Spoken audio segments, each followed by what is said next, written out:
Welcome back to Behind the Print podcast, where we feature industry leaders and uncover the creative minds and their businesses within the world of professional printing. Our mission is to provide you with inspiring, actionable resources that elevate your business projects and accelerate your journey to excellence in profit and in print. Today's episode is Macro on the Wing, and joining me here today is the owner of Pollinator Portraits, Jose Madrigal. Welcome to the podcast. Thank you. Excited to be here. Well, we're happy to have you join us. So if you're ready, let's just dive right in. Sound good? Sounds great. So tell me a little bit about yourself and what you do. So I've been a personal trainer for about 25 years.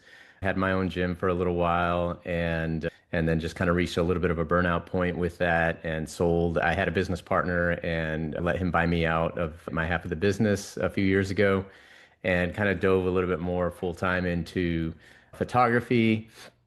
Did that for a couple of years and realized that it was kind of starting to not feel as much like a passion. It was feeling a little too much like a business and working to try to make a sale rather than working from a place of passion. And so I've kind of shifted back over the last year into, I've gotten back into training clients part-time though, only about 20 to 25 hours a week so that I still have time to be a photographer, but I can shoot and create images from a place of pure art and what excites me versus what I think might sell. And it's amazing how much of a difference that makes. I've seen the difference in terms of reactions myself and in terms of reactions from people who buy my work. And how I got into specifically the macro photography, I got into photography in 2017, so only 8 years ago. But I've been an artist most of my life. As a kid, I was a sketch artist. I could draw photorealistic by the time I was in middle school. And then in my teens, I really got into the guitar and music kind of took over as my artistic passion. And then more recently, like I said, photography has kind of taken over. And so because of my background as an artist, photography to me, really it was just a matter of learning how to use the settings and the all the technical parts of the camera. But once I figured that out, then the composition, understanding light and balance and colors and all those things and how they work together, that all made sense to me right away. And so it was very easy for me to start using it as a tool to create art versus just trying to stumble my way through it. As far as macro photography, my wife is the one that I have to blame for that. She's an avid gardener, and she kept asking me, hey, when are you going to start taking pictures of my flowers and my butterflies? So I said, I'll tell you what, I'll make you a deal. You get me a nice macro lens for Christmas, and I'll take pictures of your flowers and butterflies. I figured that I'd do a few pictures for her and at the very least end up with good macro lens that I'd use every now and then. But I had no idea. That's where I would really discover my niche. As soon as I put the macro lens on my camera, I started playing around with it a little bit. This was at Christmas time, which even here in Texas, there's not much to shoot outside in the way of bugs and things like that, which is what I really got into.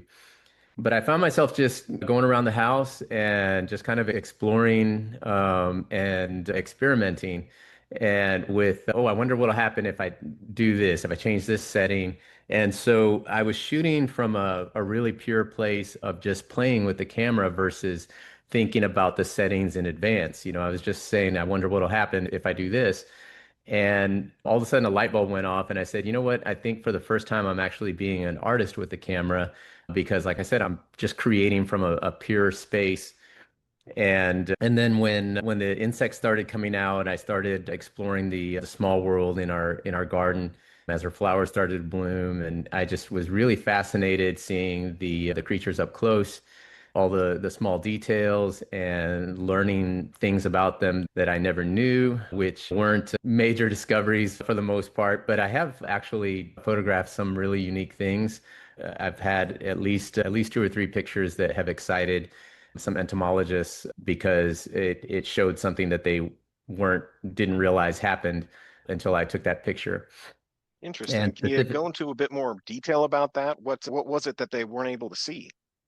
I really got into the flying insect photography. I found that exciting and challenging and The one that immediately comes to mind in terms of, an entomologist is actually a group of scarabologists, which are entomologists that specialize in scarab beetles. And I had photographed a beetle in flight. And so scarab beetles in particular, what they feed on is dung. And they fly from one pile of dung to the next, and they provision their nests with that.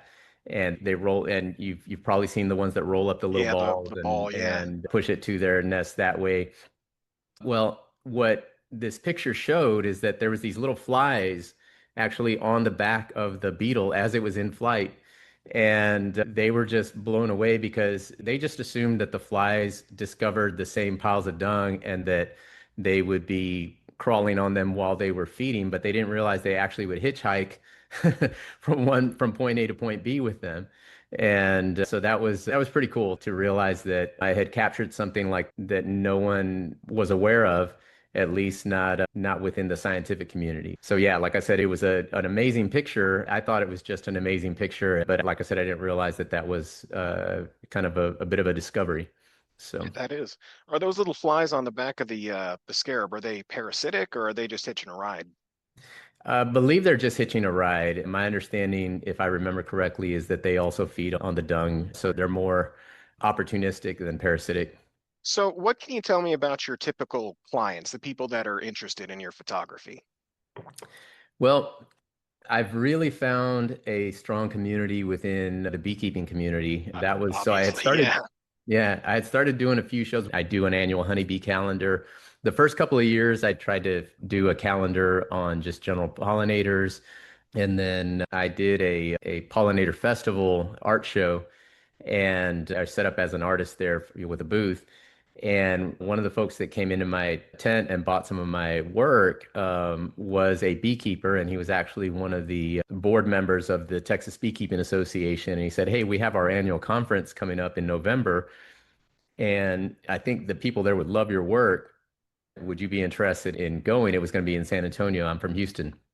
And so I said, "Yeah, I'd definitely be interested. I'm just exploring all my options." This was back in 2019. And up to that time, I had done maybe 5 or 6 shows, and I was doing okay. I'd maybe sell $1,000, $1,500 worth of prints, which was okay for small shows. In fact, it was oftentimes the size of shows that I was doing, I was ending up being one of the better selling artists there. But for me, it was a little disappointing because of how much effort I was putting into it, how much I was spending on inventory to be there, hoping that I had something that would sell, something that would excite people. And so anyway, I did that Beekeeping Association conference in 2019, and I did over 6,000 in sales there. And I said, okay, I found my mothership. And I've continued doing that each year. And then just by default, ended up focusing my work more on honeybees, although I still like to photograph other types of pollinators. I think probably in my heart, I have a little bit of a preference for native pollinators, but in my head, as far as what's good for business, I focus a lot more on the honeybees. That was So actually yeah. one of my questions. In addition to bees, you also photograph pollinators like butterflies, hummingbirds, dragonflies. So I'm guessing honeybees are your favorite subject to photograph? Yeah, they're definitely one of my favorites. Probably my 3 favorite subjects would be dragonflies, honeybees, and hummingbirds. And those are the ones that have definitely done the best for me in terms of selling art, those subjects. And it's a good thing. I think that you have to be true to who you are as an artist. You can't just I've done some shows like with the Beekeeping Association conference. I remember the second year that I went, which was actually in 2021, because obviously we got shut down in COVID in 2020. But the year after that, there was a lot of new vendors because some of the old ones had disappeared. And there was this lady there who was an artist, who was a painter, and she did some paintings specifically for this show. She didn't do well at all. I don't think she even sold $500 at the show. And we were talking a little bit, and she was just feeling a little disappointed. And I said, "Is this the type of art that you normally create?" And she said, "Well, no, but I heard that it was a good crowd and good potential sales." And I said, "Well, what do you normally paint?" And she said, I really like seascapes and landscapes. And I said, that's what you should do, and find shows that are about what you're passionate about, because your passion will show in what you're creating. And even though with photography, it's you're capturing a moment, it's still the I capture thousands of moments that don't end up selling it. I see one that just really grabs my attention, and like I said, it makes me say wow, or there's something that just really draws me in about it. And then I do spend the time to do post processing, and that's where I put my artistic touch on it, and how I crop it and all that ends up being part of the art with photography. But it's like I said, I'm photographing things that I'm passionate about, and I know the difference. I've tried dabbling in other types of photography, especially in that first year or two, just out of curiosity, Yeah, I and I did could see see some that. landscape shots on your website. Yeah, yeah, and landscape. So to me, the thing that I figured out is that I like nature photography. And I love landscapes. I love pollinators. I like larger animals as well. I think the one of the things that you learn is that you only have so much time, and so you have to make choices about what you're going to photograph, what you're going to make your primary subjects, and what you're going to spend most of your time doing. Landscape photography requires a lot of travel. If you're shooting larger animals, you have to travel out to remote places. And one of the things that I liked about the pollinators is that I can go literally into my backyard and photograph a unique world that nobody has any idea where it's shot, or go to a Yeah. botanical garden or something like that. And so that's another part of why I think I have gravitated more towards the pollinators. Like I said, it's just been easy kind of specialize in that. And when I first started, it was especially important because I was still gym owner. I was still, there 60 hours a week. And so my time was very limited. And then I started becoming known for that. And so then it just kind of became a thing of where I realized that I had a brand, and I wanted to stay with that brand and build that brand. And like I said, the good thing was that it was something I was excited and passionate about anyway. So there was no feeling of selling out. Like I said, any type of nature photography is fair game as far as what will grab my eye, but in terms of what I have spent most of my time with, it's the pollinators. And now I teach workshops as well now. I've got in fact a workshop coming up at the end of September, last weekend in September. I'm teaching. I have a private ranch in Central Texas and do about 3 workshops a year there. And so this will be 2 days specifically on dragonflies. They're kind of in season right now. There's certain migratory species that will spend a lot of time in the air and performing in a way that makes it better for capturing them in flight. And so that's what I do at my workshops is I teach people how to photograph insects in flight, That specifically must like for be the particularly challenging. You are trying to get a picture of a very, very small and very, very fast moving object. Is yeah. there like some kind of harness that you wear, or is Yeah, it I all just shoot. like free-handed? Yeah, I freehand it. I mean, I have the neck strap for safety because with dragonflies, I'm actually getting into the water. I put on a, uh, a wading a pair of Yeah, waders. like a pair of waders. Yeah. Yeah, and I get into the water chest deep, and that angle is really great for photographing them, and it also allows me to shoot with a nice background that like you capture them with enough distance between themselves and the cattails or whatever that are in the background, and it just creates a nice bokeh blur effect in the background and really isolates the subject. So yeah, I like to actually get in there in the water, but even shooting from the shore, it's not as much about being fast, although you do have to be fast, as about learning their behaviors, learning like most flying insects have moments when they will hover. They'll just kind of stay in one spot for a few seconds. Some of them only do that for 1 or 2 seconds. Some of them do that for, like with dragonflies, I've seen them hover as long as 20 or 30 seconds in one spot. Wow. And so you can lock in your focus and, rattle off literally hundreds of shots in that amount of time with these fast shutters that the cameras have these days. And so it's about learning to anticipate those moments too, because you have to know how to pick your subjects. You'll start keying in on which ones. Some of them do that more than others, and some species do that more than others. And so spending a little bit of time getting to know them, watching them, makes you start being able to better anticipate that because you kind of have to pre-focus so that if they only hover for 2 or 3 seconds, that's not enough time if you're focused on something, on the other end of the pond. You have to be already kind of pre-focused in the general area that they're about to hover.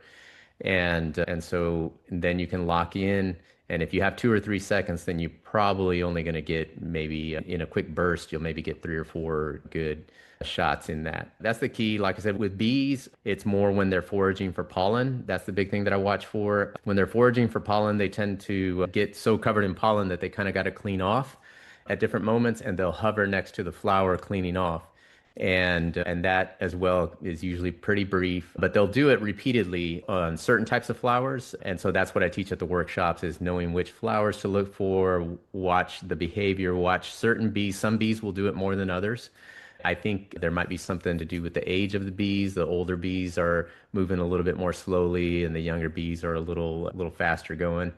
And so learning to watch that and key in on a certain bee and then just kind of follow that one. And especially with honeybees, when they're getting ready to go back to the hive, they'll start hovering longer and longer. And they'll usually do one like pre-return to the hive extra long hover where they'll just kind of go in a slow circle around like that, almost like they're getting their bearings of where they're at, and they'll slowly rotate up and then take off back to the hives. So yeah, it's neat to learn all those behaviors. It's the reason, when I first started trying to photograph them in flight, there was this guy on Instagram that I was following who had a lot of photography like that. I was like, I have no idea how he's doing this, and I mean they just move so fast, it's impossible. But I was determined, like, if he can do it, I've got to figure out how to do it. And I had the aha moment with a carpenter bee. There was a male carpenter bee in particular. When they are ready to mate or have set up a little territory, they'll just kind of hover in one spot and just kind of zigzagging across that area, maybe about 3 to 6 feet. And if anything at all flies in there, a butterfly, any kind of insect flies through there, they'll go chase it, and then they'll come back to that same spot. And so they do this little hovering dance basically back and forth. Yeah, that's something that's not a whole lot of people like think about, the flight patterns of insects. Yeah. When it comes to your honeybees, do you ever get stung? I've been stung twice, and both times when I was at some beekeeper invited me to shoot around their hives, and they get protective is around the hives, and both times it was my arrogance of, they offered me a suit, and I was like, oh, I'll be fine. And because the first time it was just because, I had never been around trying to shoot around the hives before. And so I was getting in pretty close and with a macro lens, and they were okay for a bit. And then all of a sudden, one of them was like, I don't like you too much. I was wearing a black t-shirt, and that apparently was a bad idea too. They don't like the color black. They see that like you might be a bear or a skunk or something like that. Interesting. And I so, had no idea they were that aware of color. oh yeah, yeah. And in fact, that's part of, a beekeeper suit, what color it is, right? It's It's white. white. Yeah, and there's a very specific reason for that. The white is so they don't see they actually don't are colorblind to red. And so red would be another probably okay color, although it doesn't mean that they're blind to red. It's just like a human who's colorblind. They just see it like as a gray, and so it doesn't really interest them. And interestingly, there's actually some flowers that will signal like they'll be part of the flower will be white and then it'll turn more red, or it'll be yellow and it'll turn more red after the flower's been pollinated or after it has aged to where it can no longer be pollinated. And it kind of signals to the bee, don't waste your time with this flower. But like I said, the white and yellow are their favorite colors. I tell people when they're coming to workshops for bees, to wear white or yellow. It's funny, actually, the bees will be a little curious about you if you're wearing yellow. They'll actually fly towards you and wonder if you're a giant flower or something. They'll hover kind of in front of you and be checking you out. But yeah, those are their favorite colors. They see into the ultraviolet range, so white in particular just glows for them. And they see that, like I said, whites and yellows. And if you think about the color of most pollen, the color of the center of most flowers is going to be a Yellow, bright yeah. yellow. And so that's the thing that draws them right into, it's flashing like a neon sign. The way a neon sign appears to us is the way the center of flower kind of appears to them. It That's just interesting. really, I don't think I've ever thought about it, but now that I do think like, daisies, lilies, that sort of thing. In Mhm. fact, I would wager that most flowers have some kind of white on it. Yeah. So, do you do beekeeping yourself? Yes and no. I dabble in it. We have a couple of hive boxes, but I have somebody that helps me out with that. Takes a lot of time. It's out at our ranch where I do my photography, and that's almost 2 hours away from Houston. And so my ability to be managing it is very limited. And I really more got it to be able to have a good resource for my photography. Most beekeepers that I know will admit that it's not a money-making venture. If you're selling honey, most people don't make money off of honey. Most the beekeepers that are being successful financially, they're usually leasing their bees to big commercial farms. Like out in California, they'll actually take a truckload of beehives out to California and let them pollinate the almond orchards. That's one of the bigger crops that they bring in bees for each year. And so, like I said, that's from what I know from going to these conferences and talking to some people that do big time beekeeping, like over 1,000 hives. That's what they do with their hives is they move them around and lease them out to different farmers and things like that. And then That's interesting. Would never have thought that. yeah, yeah, I wouldn't have either. It's just one of those things that I've learned through this process. But yeah, either that or selling their services to come help us. But it's become a little bit trendy to do beekeeping here in Texas. I don't know how it is in all states, but I think most states have some different types of agricultural exemptions, and particularly here in Texas, you can have an ag exemption for if you have a certain number of beehives and a certain amount of property. And so a lot of people like doing it for the agricultural exemption that they get on their property. A lot of people just like the idea of being able to say that they're doing something that's environmentally friendly. And it's, but a lot of times when they get into it, they don't realize how much work it's going to be. And once they see that and they find that they're a little bit more afraid of the bees than they thought they would be, then they'll hire a company or a individual to come out and manage their bees and do all the stuff that needs to be done with them. So, how do you stand out from other nature photographers? I think the fact that I have the niche of pollinators is really, a thing that separates me, particularly the in-flight thing. Photographing them in flight using flash is something that's the thing that I do that makes other photographers be like, I have no idea how you do that. You've seen some of the photos that, like for my calendar this year, there's a couple of photos in there that have a dark, almost black background. And that's Yeah, not I did see that. Photoshopped. Yeah, that's not Photoshop. That's actually how it's captured using Flash. And they're not flying at night. They're flying in the I was daytime. just about to ask that. Yeah. Were these taken at night?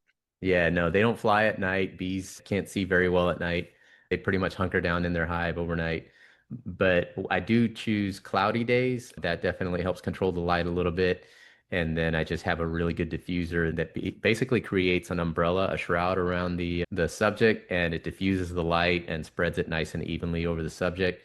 But I'm shooting with a macro lens, and I'm within a few inches of the bee, and so again, it goes back to knowing their behaviors, knowing what types of flowers at what time of year, and all of that. That first year, I wasted a lot of time just trying flower after flower, but that's part of the process. I don't regret it, but I definitely don't waste all that time anymore these days. I can right away key in on is this a good flower or not, or at least is this a good time of year for this type of flower for doing my type of photography. Like I said, that's definitely those two. Photographing the insects in flight is particularly the thing that people pay me money to come to a workshop and learn how to do it. Most of them are nature photographers. Most of them are around the age of retirement, usually 55 to 65. They're kind of at that point where they're wanting to quit focusing so much on work and focus a little bit more on enjoying life. And so they're like, I always was interested in photography. Let me take up photography. And like I said, they're interested in nature photography. And Birders are a lot of my people that end up taking up the insects in flight, or at least trying to learn it. I can And see how because that would go hand in hand. Yeah. yeah, I mean, if you can photograph an insect in flight, you'll have no problem with a bird in flight. Birds move a lot more slowly, a lot more Less predictably. erratically. Yeah. Exactly. Yeah. Yeah. Less erratically, and you can predict their path. Now, the next step up is hummingbirds, and a lot of people are into hummingbird photography. There's workshops. You can go to exotic places like Costa Rica for 2 weeks. There's places that'll do, these excursions that are just for photographers to go down there and photograph all these variety of hummingbirds. And hummingbirds move a lot more like insects. They're able to hover in place, and they're the only bird that can really hover in place and that can also fly backwards. And it's because of their wings move in a pattern similar to the way that bees and other insects do, which is more of a like a figure eight type of pattern or a J type of pattern where they create a vortex underneath them versus creating lift through flapping their wings, So it's just a little different there. But like I said, it allows them to do the really impressive aerial feats, but also makes them a little more challenging to photograph because, as you mentioned, they're going to move a little more erratically and just make you work a little bit harder to get that shot. But I, So I love that challenge. that sounds like a challenge. Just I mean, I have some hummingbird feeders myself, and just seeing those, just Hmm. you know what I mean. This is those figure Yeah, eights. But yeah, yeah, that's interesting. Those are some challenges that when it comes to photographing other wildlife, just the way they move, that's just a challenge that you just wouldn't think of, you know? yeah, yeah, So, absolutely. next question, how has print helped elevate your business? I would say it's nearly all of my business, obviously teaching workshops, not necessarily, but I have had a lot of people come to workshops as a result of discovering me at an art festival or some other event and seeing my work and being blown away with it and wanting to learn how I do that. It has a much bigger impact when you see something on print versus when you just see it on a small screen. Absolutely. I've 100% had, agree. yeah, I sell large, believe it or not, large canvas prints like that bee that's on the cover of my current calendar. I do images like that I print into large, like 36 by 36 canvas or 30 by 40 or something like that. And those will sell for hundreds of dollars at art festivals and even to non-beekeeping people. Oh, They'll it's look still a at cool picture, it's yeah. yeah, it's amazing the reactions that I've had some people get moved almost to tears, and they're like, I don't know, I'm not even a bee person, but there's just something about this that just moves me. And I love having that kind of reaction. I had one guy that bought a print and he asked me, do you sell a lot of stuff online? And I said, well, a lot of this stuff is available online. And I will mention, as far as my website, it needs a lot of updating because as I've gotten back into personal training, I haven't had as much time for it. And honestly, to manage it, and honestly, I don't sell that much online. And I told the guy that really what I've discovered is that it has a different impact on print than it does on a phone or a computer screen. And when you see it in print, it just has much more wow. And he's like, you're right. He's like, I what walking past here and seeing that, it just grabbed me. He's like, I'm almost 100% certain that if I had just seen it on a computer screen or something like that, I wouldn't have thought I want that or to get it, see what it looks like enlarged on a big canvas or as a 11 by 14 print or anything like that. So Yeah, I'd say print, it almost feels more permanent because when it's on a screen, as soon as you hit the button and the screen goes black, it's gone. But when it's in print, it's more permanent. It's like a permanent fixture, yeah. if that makes sense. Yeah, yeah, absolutely. Absolutely. I think that we connect more with art that is in print versus on a screen. It's funny. It has more of that wow factor that makes people just they can, I don't know, they can just touch it and it's more, it moves you more that way. I agree 100%. So, next question, what major milestones or accomplishments have you achieved with Pollinator Portraits?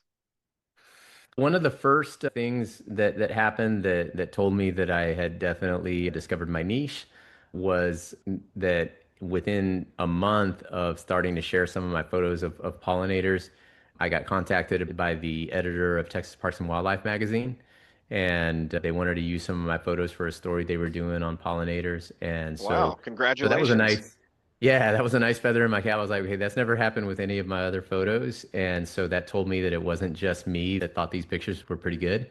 And it really let me know that I had indeed discovered my niche and that I was on a path that was a right path for me, you know. And so that was pretty cool. Getting published there, I've been published in a couple of over European magazines. I've won a couple of photo contests, Native Plant Society of Texas, won photo of the year 3 years ago. And so, yeah, some things like that. But honestly, I like with photo contests, occasionally, once or twice a year, there's a few photo contests that I respect the contest more so than want to win the contest, if that makes sense. It's a cool thing that I appreciate that they're acknowledging. They're like, there's this annual one called the Close-Up Photographer of the Year. I always enter something into there and not really too worried about whether I win or not. But like I said, I feel like it's a thing that I like supporting because you pay to enter it, and I like to see other macro photographers get that kind of recognition through something like that. But one of the things that I felt early on, I think because I started finding some success with getting published and then was starting to sell prints, that's really the space that I wanted to be in. With contests, the thing that I mentioned earlier about when I started doing it full time, that I found myself thinking about creating photos that would sell. And so I started looking at, well, this sold, so I need to do something else kind of more like that and see if it'll sell. And like I said, started thinking from the wrong place. And so I think with contests, that's what ends up happening as well, is that you're trying to impress a group of photographers that are judging that contest versus creating from a place that's pure to you. I don't care so much about impressing other photographers, at least not in a way of winning a contest. And because they usually have certain standards that they're judging those photos by. And I've always tried to create, like I said, from a very pure space versus thinking of creating photos that are going by certain standards or rules that are typical within photography. I try to create from the place of feel. I wouldn't be disappointed if I ever won that close-up photographer of the year. I did have a top 10 finisher last year. My biggest accolade is just knowing that I've done close to 100,000 in sales in 1 year. And that's what I prefer to do, is have a lot of sales and let my buyers kind of be the feather in my cap versus a panel of judges thought my work was the best of all the other photos. And I think that's the other thing too, is that I'm not out to be better than any other photographer. I want to be great at what I do. I want to be known as doing great work, but not necessarily that it's better than anyone else, just that, that I'm creating really, really interesting, visually exciting work.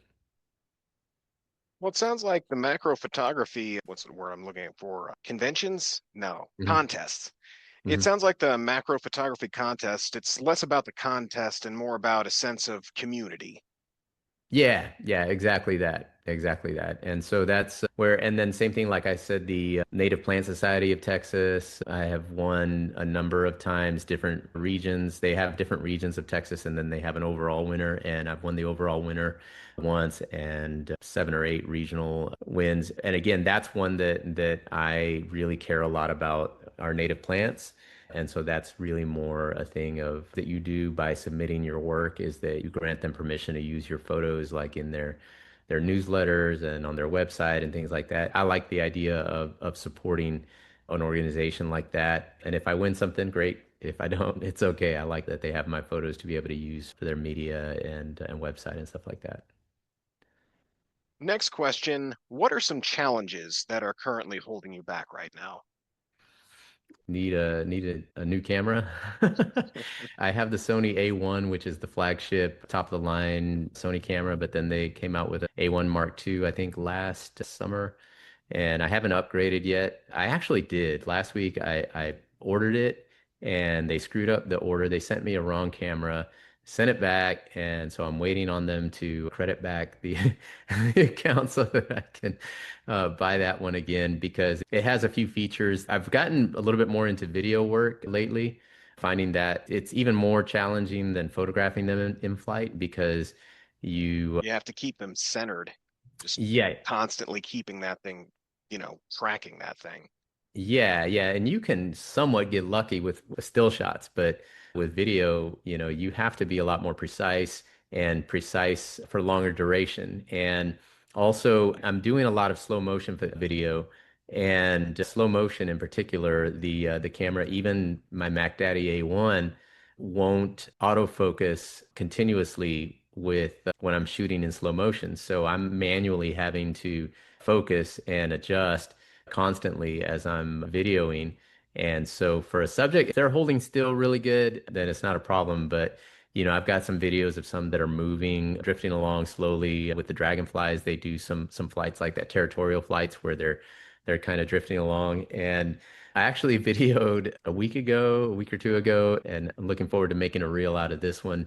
A dragonfly, first time ever noticed that it was pooping as it was flying along. It had no idea that was what I was recording. Even as I was recording it, it wasn't until I went in and started reviewing, some of my files to see what all I had captured that I was like, there's something hanging from back end. And then all of a sudden it just let go and it fell out of the screen. And I was like, oh my God, I videoed a dragonfly pooping. That'll be So when we go through and edit this video, that's going to make a perfect YouTube short. yes. All right, I'll try to get you that footage ASAP so that you can use it. Um, So, sort of a different question for you here. yeah. If you had a day completely free to spend however you'd like, how would you spend it? Oh man, it's what I do every single weekend. I get up at the crack of and before dawn, have my coffee, suit up and get into the pond and I'll be out there, I'll come in to eat. But other than that, I get back out in the water if I'm doing the bees, getting out in the field of flowers. And I always tell people it's my version of going fishing. I can spend all day from sunrise to sunset, and the only disappointment is that the sun has gone down. I love being out there in nature and discovering life happening, and life on this microscopic universe that's all around us. And that it goes on whether we're watching it or not. It's exciting to me to watch it and to capture it and to be able to look back and see unique things like that, like flies hitchhiking on beetles and dragonflies pooping in the air. All So, right, so last question for you. How yeah. can our listeners get in touch, maybe collaborate with you on a project, maybe order some work? What's the best way to get in touch? My email address is jose@jmadimages.com. That's JMADIMAGES.com. They can email me or through my website, there's links to get in touch with me there. My Facebook page is Pollinator Portraits by Jose Madrigal, and my Instagram handle is at jmad_images. All right. Well, did you have any questions for me? No, but I really appreciate the time, and those were Absolutely. good questions. It was a really nice flow. I appreciate the way that you did the interview, and really enjoyed it. All right. Well, I'd say that's a wrap on another episode of Behind the Print. Thank you to our listeners for joining us as we explored the artistry and innovation of the printing world. Remember, using tools like print can help your brand stand out from the crowd. And if you enjoyed today's episode, be sure to get your sample pack today from PrintingCenterUSA.com and share it with your fellow business enthusiasts. Until next time, keep those creative sparks flying, and remember, there's always more to discover behind the print.